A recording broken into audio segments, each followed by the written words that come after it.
Now students gravitation NCERT में लेते हैं क्वेश्चन नंबर 18। कह रहा a ball thrown up vertically returns to thrower after 6 second. बात समझो बच्चों, देखो ये ग्राउंड है, ठीक, ये ग्राउंड है और ग्राउंड से क्या किया, किसी बॉल को थ्रो किया। सपोज ये पॉइंट ए है, ये वाला पॉइंट ए से थ्रो किया वर्टिकली अपवर्ड, ये चली गई पॉइंट बी पे, ठीक। अब सुनो, यहां थ्रोअर खड़ा होगा, ऐसे ऊपर फेंका, ठीक, और थ्रोअर के हाथ में आने में, ऊपर जाने में और वापस आने में टोटल टाइम कितना है, 6 सेकंड। पढ़ो ना, कोई थ्रोअर होगा जिसने फेंका होगा, उसके हाथ में वापस आ गई 6 सेकंड में, ठीक। मतलब समझो बच्चों, क्या आपको पता है कि time of ascent is equal to time of descent होता है? मतलब नहीं पता है जिसको अपनी कॉपी में नोट लगाइए, time of ascent is equals to time of descent. मतलब समझो, टाइम ऑफ एसेंट मतलब ए से बी, जितना ऊपर जाने का समय होता है उतना ही वापस नीचे आने का, यानी कि time from A to B is equal to time from B to A, ठीक। तो बच्चों ध्यान से चेक करो, टोटल टाइम कितना लगा है, 6। अब 6 का हाफ कर दो, कितना हो जाएगा, 3। यानी कि 3 सेकंड जाने में लगा होगा, 3 सेकंड आने में। भाई 3 सेकंड में वो यहां से यहां गई होगी और वापस 3 सेकंड में यहां से आई होगी। 3 + 3 कितना हो गया, 6। तो यहाँ थ्रोअर खड़ा होगा जिसने फेंका होगा, ठीक, 3 सेकंड में गई, 3 सेकंड में उसके वापस हाथ में आ गई, ठीक। तो टोटल टाइम उन्होंने दिया है। मतलब आप समझिए जरा बच्चों यहां पर कि ए से बी तक जाने का टाइम कितना है, ए से बी तक जाने का समय, टाइम ऑफ एसेंट यानी कि time from A to B कितना है, 3 सेकंड। इस बात का ध्यान रखिएगा, ठीक।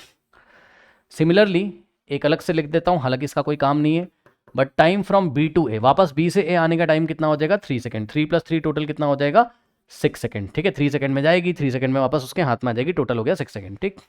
अब सुनो, कह रहा the velocity with which it was thrown up, हमको निकालना है कितनी वेलोसिटी से इसको ऊपर फेंका गया था, ठीक। तो ध्यान से सुनो बच्चों, ऐसे जब ऊपर फेंका है हमने तो अगेंस्ट द ग्रेविटी फेंका है, यानी कि कुछ ना कुछ इनिशियल वेलोसिटी होगी यहाँ पर, तो यू आपको निकालना है, इनिशियल वेलोसिटी निकालनी है। अब हम जर्नी कहां से कहां देख रहे हैं, ए से बी, तो हमने हेडिंग लगाई, कौन सी जर्नी देख रहे हैं, कौन सा मोशन देख रहे हैं, motion from A to B, okay. तो यहाँ हेडिंग लगा लीजिए, अकॉर्डिंग टू दिस डायग्राम हम कहां से कहां तक का मोशन देख रहे हैं, हम देख रहे हैं motion from point A to point B, A से बी के ए पॉइंट से बी पॉइंट तक का हम मोशन यहाँ पे देख रहे हैं। इसको देखिए, बस इतना ही देखिए, अभी ए से बी तक का मोशन देखिए बस बच्चों। ए से बी तक के मोशन में, ए से बी तक के मोशन में टाइम कितना है, 3 सेकंड। यहां से आने का टाइम कितना है, 3 सेकंड। इनिशियल वेलोसिटी नहीं पता कितने से फेंका था, फाइनल वेलोसिटी पता है, यस सर, क्यों, क्वेश्चन में थोड़ी ना बोलेगा, आपको सोचना पड़ेगा। 1 2 3 स्टार्ट, जैसे ही इसको फेंकोगे तो ये स्ट्रेट लाइन में जाएगा, टॉप पर पहुंच के पल भर के लिए इसकी वेलोसिटी कितनी हो जाएगी, 0। यानी कि जब ए से बी मोशन कर रहा होगा तो जब अपनी मैक्सिमम हाइट पे पहुंचेगा, यानी कि पॉइंट बी पे, तो इसकी फाइनल वेलोसिटी कितनी हो जाएगी, 0 मीटर पर सेकंड। जिसको नहीं पता है फील करो बच्चों, फील करो, कई बार मैं क्लास में बता चुका हूं। 1 2 3 स्टार्ट, जैसे ही फेंकोगे टॉप पे पहुंच के पल भर के लिए इसकी वेलोसिटी कितनी हो जाएगी, 0। भाई रुकता है ना पल भर के लिए, ये गया ऐसे रुकेगा फिर लौट के वापस आएगा, ठीक। तो ए से बी तक के मोशन के लिए इनिशियल वेलोसिटी निकालनी है, वी आपको 0 लेना है। उसके बाद एक्सक्लेशन ड्यू टू ग्रेविटी, यहां पर हम कितना लेंगे बच्चों, तो जवाब है जी की वैल्यू कुछ भी नहीं दी है, तो आप क्या लोगे यहां पे 9.8 लोगे, ठीक है स्टूडेंट्स। तो जी की वैल्यू कितनी लेंगे हम, 9.8 मीटर पर सेकंड स्क्वायर लेंगे। लेकिन सवाल ये प्लस या माइनस, तो जवाब ये है कि एक्सक्लेशन ड्यू टू ग्रेविटी हमेशा कहां रहता है, towards the centre of the अर्थ। ये बात मैं आपको कई बार बता चुका हूं। जी एक वेक्टर क्वांटिटी, भाई जी क्या है, एक्सक्लेशन ड्यू टू ग्रेविटी, एक वेक्टर क्वांटिटी, इसके बाद डायरेक्शन होती है, इसकी डायरेक्शन फिक्स होती है toward the centre of the earth, ठीक। तो जी कैसा है, ऐसा toward the centre of the earth, G की डायरेक्शन फिक्स होती है हमेशा। अब आपको अपने मोशन को देखना है, अगर आपका मोशन जी की डायरेक्शन में हो रहा है, जिधर जी है उधर ही आपका मोशन है, तब तो जी पॉजिटिव लोगे, अदरवाइज जी आपको नेगेटिव लेना है। तो चलो देखो, ए से बी की तरफ, जब ए से बी की बात कर रहे हो तो आपका मोशन कैसा है, ऐसा, आपका मोशन तो नीचे से ऊपर हो रहा है ना, ए से बी मोशन के लिए। तो ए से बी मोशन के लिए, ए से बी तक के मोशन के लिए आपके मोशन की डायरेक्शन ऐसे, जी हमेशा फिक्स रहता है, जी टुवर्ड द सेंटर, ठीक है, जी की डायरेक्शन फिक्स है। आपका मोशन जी के ऑपोजिट हो रहा है, इसलिए जी यहां पर कैसा लेना है, नेगेटिव लेना है, ठीक। तो ए से बी तक के मोशन के लिए अभी तो हमें जी कैसा लेना है, नेगेटिव लेना है, ठीक। तो हम एक काम करते हैं, हम कहीं ब्रैकेट में नोट कर लेते हैं कि भाई हम क्या करेंगे, हम जी की वैल्यू कैसी लेंगे, हम नेगेटिव लेंगे, ठीक। जी इज इक्वल टू -9.8 मीटर पर सेकंड स्क्वायर हमको लेना है, ठीक है। चलो अब देखो, ए से बी तक के मोशन के लिए वी पता है, यू आपको निकालना है, ठीक। टाइम आपको पता है, ए से बी तक का टाइम भी आपको पता है कितना है, 3 सेकंड है। टाइम भी यहां पर आपको पता है, ए से बी तक का कितना है, 3 सेकेंड है। तो फर्स्ट इक्वेशन ऑफ मोशन मेरे ख्याल से आप लगा सकते हो, v इज इक्वल्स टू क्या होता है, u प्लस ए टी होता है, ठीक, यानी कि v is equals to u plus g t लगा सकते हो, लेकिन g की वैल्यू माइनस में रखेंगे, ठीक। v कितना है, 0 है, u कितना है आपको निकालना है, और g की वैल्यू रखेंगे -9.8। जैसे ही g की वैल्यू -9.8 रखोगे, ठीक है बच्चों, एक्सलेशन की जगह क्या आ जाएगा, एक्सलेशन ड्यू टू ग्रेविटी ना, तो ए की जगह जी लिखोगे, और जी की वैल्यू लोगे -9.8, जैसे ही लोगे तो ये वाला प्लस माइनस में आ जाएगा, तो -9.8। और टाइम कितना दिया है, टाइम आपको दिया हुआ है बच्चों कितना, 3 दिया नहीं है, मतलब हमने सोचा है कि ए से बी तक का time of ascent is equal to time of distance से, कॉन्सेप्ट से ए से बी जाने का टाइम कितना है, 3, ठीक। नाउ अब ध्यान देंगे बच्चे, देखो ये वाला जब u इधर आएगा तो 0 माइनस यू हो जाएगा, इज इक्वल्स टू में -9.8 इंटू 3 कितना होता है, 9.8 इंटू 3, 3 8 जा 24, 2 3 9 जा 27 प्लस 2 29, 29.4, तो यहाँ से आ जाएगा -29.4 क्या मीटर पर सेकेंड। अब ये वाला माइनस और ये वाला माइनस क्या हो जाएगा, कैंसिल हो जाएगा, भाई यू इधर आया था, 0 माइनस यू, और उधर माइनस में आंसर आ रहा है, तो माइनस माइनस गया, यू कितना आ गया 29.4 मीटर पर second, u is equals to 29.4 metre पर सेकेंड। ओके स्टूडेंट्स, अब सुनो, देखो बच्चों, तो पार्ट 1 का आंसर क्या आ गया हमारे पास कि the velocity with which it was thrown up, तो answer is the velocity with it was thrown, the velocity with which it was thrown up is what, is 29.4 metre पर सेकेंड, यानी कि आपने उसको 29.4 मीटर पर सेकेंड से ऊपर फेंका था, यू की वैल्यू आ गई, नोट करिए, ये पार्ट 1 का आंसर आ गया, ठीक है, नोट करिए, फिर मैं आपको आगे बताता हूँ, नोट कर लीजिए, फर्स्ट वाला बच्चों नोट कर लीजिए, नोट कर लिया, चलो अब इसको मैं इरेज कर दे रहा हूँ, ठीक है ना, नोट कर लिया होगा आपने। अब देखिए, अब हम एक काम करते हैं, find the maximum height it reaches, ठीक है, इसने कितनी हाइट रीच करी है ये हमें बताना है, तो इसके लिए हम एक काम करते हैं, कितनी हाइट इसने रीच करी है, इसके लिए बच्चों आप इक्वेशन ऑफ मोशन लगा दोगे, कौन सी, सेकेंड एक बार ट्राई करो, है ना, हाइट का मतलब आपको क्या निकालना है, यहाँ से यहाँ तक का डिस्टेंस निकालना है, यहाँ से यहाँ तक की हाइट निकालनी, एच का मतलब डिस्टेंस, ठीक, ये आपको यहाँ से फाइंड करना है, और मोशन फिर से ए से बी तक का देखेंगे, इसलिए हमने हेडिंग क्या लगाई है, motion from A to B, G क्या लेना है -9.8, नीचे से ऊपर जा रहा है, मोशन की डायरेक्शन जी के अपोजिट है, टाइम पता है आपको, और अभी अभी आपने इनिशियल वेलोसिटी निकाल ली है, यू कितना आया था, ए से बी तक के लिए इनिशियल वेलोसिटी कितनी आई है 29.4 क्या मीटर पर सेकेंड, ठीक है ना। तो अब आपको पता है बच्चों, देखो एक्सलेशन पता है, टी पता है, यू पता है, तो आप लगा सकते हो एस मतलब डिस्टेंस, यहाँ से यहाँ तक का डिस्टेंस निकालना है, तो एस इज इक्वल्स टू आप लगा सकते हो यू टी और plus half g t square, U T second equation of motion, you t plus half A T square होता है, ए की जगह जी ले लेंगे, ठीक, तो एस की जगह एच लिखेंगे, यू कितना है, यू है आपका 29.4 इंटू टी ए से बी तक का समय कितना है, यू की वैल्यू 29.4, टी कितना है 3 है और प्लस, ठीक। अब ध्यान दो जरा, क्या हो रहा है, यहाँ प्लस की जगह हम क्या करेंगे माइनस, क्यों, क्योंकि जी की वैल्यू -9.8 होगी, जिसकी वजह से प्लस माइनस हो जाएगा, तो क्या हो जाएगा 1/2 इंटू जी की वैल्यू कितनी हो जाएगी 9.8, ठीक, इंटू में टी का स्क्वायर, यानी कि टी कितना है 3 है, 3 का स्क्वायर, ठीक, सॉल्व करिए, तो यहाँ से आ जाएगा 3 इंटू 29.4 कितना हो जाएगा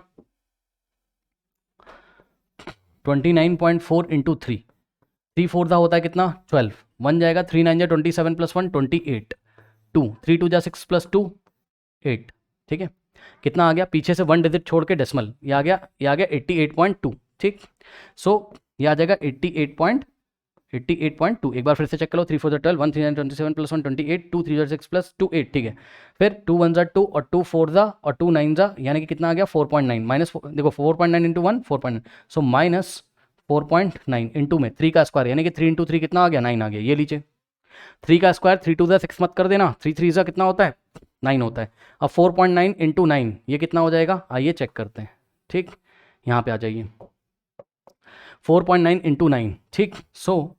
4.9 इंटू 9, 9 9 जा 81, 8 4 9 जा 36, 36 प्लस 8 कितना होता है 44 होता है, यहाँ से आ गया 44, पीछे से 1 डिजिट छोड़ के डेसिमल लगा देंगे, कितना आ जाएगा 44.1 आ जाएगा, ठीक,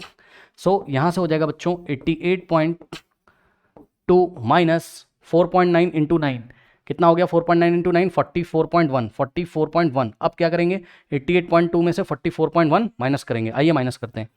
88.2 माइनस 44.1, ओके स्टूडेंट्स,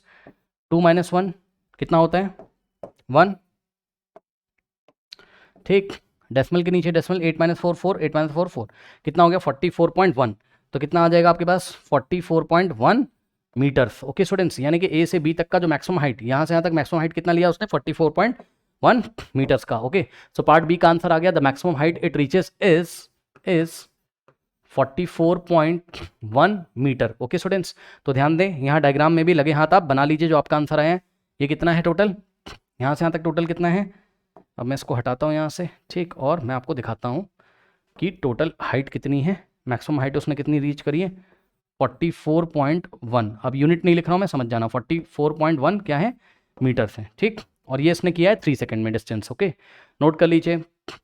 अब पार्ट 3, इसका जो पार्ट 3 है वो समझने वाला है थोड़ा सा, ठीक, उसे मैं आपको बताता हूँ, नोट करिए। तो देखो, इसने पार्ट 3 में बोला इट्स पोजीशन आफ्टर 4 सेकेंड, ठीक, 4 सेकेंड के बाद इसकी पोजीशन क्या होगी, तो थोड़ा इत्मीनान से समझो। देखो, यहां से टाइम स्टार्ट हुआ, 1 सेकेंड, 2 सेकेंड, 3 सेकेंड में ये टॉप पे पहुंच गया, अब वापस लौटेगा, लेकिन समय तो चलता जाएगा ना, सोचो ना, 3 सेकेंड में ऊपर, अब 4 सेकेंड में कहीं नीचे की तरफ होगा, समझो, 1 सेकेंड, 2 सेकेंड, 3 सेकेंड, और 4 सेकेंड में यहां कहीं होगा। भाई 3 सेकेंड में यहां हो गया, और नेक्स्ट 1 सेकेंड में यहां होगा कि नहीं होगा, ठीक। तो आप क्या करो, ये सपोज नेक्स्ट 4, जो 3 सेकेंड में तो ए से बी पहुंचा, अब नेक्स्ट जो 1 सेकेंड होगा नीचे उतर रहा होगा ना वो, फिर तो वो यहां से कहां आएगा, यहां पे आएगा, कहीं पॉइंट सी पे आएगा, तो 4th सेकेंड पे उसकी पोजीशन ये वाली होगी, ठीक। आफ्टर 4 सेकेंड वो यहां होगा सी पर, आफ्टर 4 सेकेंड यहां कहीं होगा सी पे। सोच लो एक बार अच्छे से, कंफ्यूज मत हो जाना, ठीक। ए से बी टोटल कितना लगा, 3 सेकेंड का टाइम, अब वो टॉप पे पहुंच गया, उसकी वेलोसिटी 0 होगी। अब नीचे उतरेगा, तो नीचे उतरेगा तो 1 सेकेंड में यहां कहीं तो आ जाएगा, क्योंकि वापस नीचे उतरने का टोटल टाइम कितना है, 3 सेकेंड, तो 3 सेकेंड में तो वो यहां आ जाएगा, नेक्स्ट 1 सेकेंड में यहां आ जाएगा, ठीक ठीक ठीक है। अगर अभी नहीं समझ में आ रहा है तो भाई यहां से देखो, ए से बी, यहां गलत मत कर देना बच्चों, ठीक। ये लो, ए से बी जाने का समय कितना है, 3 सेकेंड, 3 सेकेंड में ये बी पे होगा, और नेक्स्ट 1 सेकेंड में ये बी से उतर के कहां आ जाएगा, सी पे, ठीक। तो नेक्स्ट 1 सेकेंड में ये बी से उतर के कहां आ जाएगा, सी पे, तो ये बी से सी में आने में कितना टाइम लगाया इसने, 1 सेकेंड, ये लो, ठीक। अब टोटल हो गए 4 सेकेंड, देख लो, 3 + 1 4, ऐसा गया, ये 3 सेकेंड, ये 1 सेकेंड, सी पे आ गया, यानी कि इसकी पोजीशन कहां पर है, सी पर है। तो आप एक काम करो ना, आप बीसी निकाल लो, सुन लो ध्यान से, आप क्या निकाल लो, बीसी निकाल लो, ठीक। बीसी निकाल लोगे तो आपको पता चल जाएगा कि ये टॉप से कितना नीचे मिलेगा या बॉटम से कितना ऊपर मिलेगा। कैसे, वो भी मैं आपको बता रहा हूं, क्योंकि देखो आप एक काम करो, अब आप केवल मोशन चेक करो, कहां से कहां, बी से सी तक का, तो हेडिंग लगाएंगे, motion from according to this diagram B to C, point B से सी तक का मोशन। अब सुनो, सुन लो पहले, बी से सी तक का जो मोशन है उसके लिए टाइम कितना है, 1 सेकेंड। भाई चेक करो ना, 3 सेकेंड में तो यहां था, 1 सेकेंड में हम सोच रहे हैं कि वो यहां आ गया, हम सोच रहे हैं कि 1 सेकेंड में, टोटल 4 सेकेंड है, ये ठीक, 3 1, ठीक, यहां आ गया होगा, तो नेक्स्ट 1 सेकेंड में यहां पे आ गया होगा। ध्यान से सुनो, तो बी से सी तक की जर्नी के लिए जो टाइम होगा वो कितना होगा, 1 सेकेंड। मानते हो कि नहीं मानते हो, यस सर मानते हैं। और बी से सी तक के लिए बच्चों जब जर्नी हो रही होगी, इसीलिए मैंने अलग डायग्राम बनाया है, तो ये एक तरीके का फ्री फॉल होगा, फ्री फॉल जैसा बिहेव करेगा। खुद सोचो, ये गया टॉप पे, अब वेलोसिटी 0 है, अब नीचे आएगा, तो जब आप जस्ट इसको बी से, मान लो आपने इसको, मान लो ए से बी तक देखा ही नहीं इसके मोशन को, जब ये बी से सी आ रहा था तब आपने देखना शुरू किया, बी से जब देखोगे तो लगेगा फ्री फॉल कर रहा है, लगेगा फ्री फॉल कर रहा है, यानी कि जब बी से सी उतर रहा होगा तो इनिशियल वेलोसिटी कितनी लोगे, 0 लो, तो इनिशियल वेलोसिटी इसकी कितनी लोगे, 0। सपोज यू डैश आपने इसको बोल दिया, तो यहां से जब ये गिर रहा होगा तो फ्री फॉल, यानी कि यू डैश बराबर कितना होगा, 0 होगा, ठीक है स्टूडेंट्स। अब सुनो, एस्केलेशन ड्यू टू ग्रेविटी कितना लोगे, बी से सी तक, प्लस 9.8 लेंगे सर इस बार, क्यों सर, प्लस 9.8 मीटर पर सेकंड स्क्वायर लेंगे सर इस बार, क्यों सर, क्योंकि आपका मोशन बी से सी नीचे की तरफ हो रहा है, जी हमेशा नीचे होता है, आपका मोशन जी की डायरेक्शन में, जी लोगे आप पॉजिटिव, ठीक, ये हो गया। अब यहां से आप बी से सी तक का डिस्टेंस निकाल लो, सपोज ये बी से सी तक का जो डिस्टेंस है एस डैश, ये कितना है, एस डैश है, तो एस डैश फॉर्मूला कौन सा लगेगा, you t plus half g t square, you की जगह यू डैश, ठीक, और टाइम भी ये टी डैश है सपोज, ठीक, टाइम कितना है, टी डैश है, तो यू, अरे भाई फॉर्मूला क्या होता है, मतलब equation of motion s is equal to u t plus half g t square होता है कि नहीं होता है, एस को इस बार एस डैश बोला हमने, यू को यू डैश बोला, टाइम को टी डैश बोला, प्लस हाफ जी और यहाँ पे क्या होगा टी डैश का स्क्वायर, मतलब जो भी समय है उसका स्क्वायर। तो एस डैश कितना आ जाएगा, यू डैश कितना है 0 है, सो 0 इंटू टी डैश यहाँ से यहाँ तक आने का टी डैश, टाइम कितना है टी डैश 1 सेकेंड, तो 1 प्लस 1/2 और जी की वैल्यू प्लस 9.8 रखेंगे, ठीक, इंटू में टी डैश का स्क्वायर, टी डैश कितना है 1 सेकेंड है, यानी कि 1 का स्क्वायर, ये लो, ठीक, 0 इंटू 1 खत्म हो जाएगा, यहाँ से आ जाएगा s dash is equals to कितना आ जाएगा 1/2 इंटू 9.8 इंटू में 1 का स्क्वायर 1 इंटू 1 इंटू 2 मत कर देना, 1 का स्क्वायर 1 इंटू 1 होता है, ठीक है, 2 1 ज़ा 2 2 4 ज़ा 8 1 जाएगा, 2 9 ज़ा 18 होता है, ठीक, 4.9 इंटू 1 कितना आ गया 4.9, यानी कि 4.9 क्या मीटर। बच्चों सुनो सुनो सुनो सुनो, अ वेरी इंपॉर्टेंट चीज, ये जो डिस्टेंस इसने ट्रेवल किया नेक्स्ट 1 सेकेंड में, ये वाला ये कितना है 4.9, ठीक, तो ये कितना है 4.9, ठीक, यहाँ पे लिख देते हैं कितना है ये 4.9। अब बताओ 4 सेकंड के बाद ये बॉडी आपको कहाँ मिलेगी, आफ्टर 4 सेकंड यहाँ मिलेगी कहीं। अब बताओ ये पोजीशन आप कैसे बताओगे, बताओ कैसे बताओगे भाई। टोटल कितना था 44.1, ये देखो ये टोटल कितना था 44.1 मीटर, ये लो टोटल इतना था, ठीक, ये ग्राउंड है। तो टोटल में से आप क्या करोगे, ये वाला माइनस कर दोगे, टोटल में से क्या करोगे, ये वाला माइनस कर दोगे, तो ए से सी आ जाएगा आपके पास, ठीक, ए से सी आ जाएगा आपके पास। तो अगर आपको ए से सी निकालना है, देखो मैं आंसर कैसे करूंगा, ए सी कैसे निकालोगे चेक कर लो, टोटल माइनस ये वाला, टोटल कितना था 44.1 माइनस ये वाला कितना आ रहा है 4.9, आंसर कितना आएगा अभी समझाता हूँ, परेशान ना हो, ठीक, कितना आ जाएगा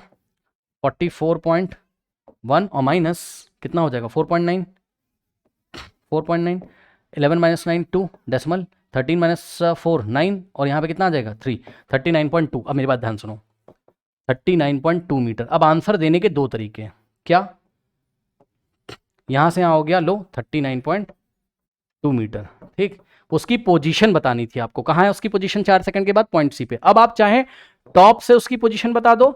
और चाहे आप बॉटम से उसकी यानी कि ग्राउंड से उसकी पोजीशन बता दो। अगर आप टॉप से बताओगे तो आप बोलोगे after 4 second it will be at a distance of 4.9 from the top, क्योंकि टॉप से 4.9 नीचे आओगे, क्योंकि इस 1 सेकंड में 4 सेकंड में उसने 4.9 डिस्टेंस ट्रेवल करी थी, तो आप यहां पहुंच जाओगे। या फिर आप बोलोगे अगर आप ग्राउंड से चेक करें तो 4 सेकंड के बाद वो यहां है, यानी ग्राउंड से कितना डिस्टेंस पे 39.2 मीटर, ठीक, समझ गए होगे आई थिंक आप बात मेरी, है ना। 3 सेकंड में यहाँ गया था, नेक्स्ट 1 सेकंड में यहाँ लौट के आया, तो 4 सेकंड पे यहाँ पर है। अब इसकी पोजीशन बता दो, टॉप के रेफरेंस में बताओगे तो after 4 second it will be at a distance of 4.9 from the top and 39.2 from the ground. Okay, दोनों तरीके से बता सकते हो। तो थर्ड वाले का आंसर लिखेंगे हम क्या, it's position after 4 second is 4.9 meter from the top, from the top and अगर आप नीचे से देखोगे and 39.2 meter from the ground,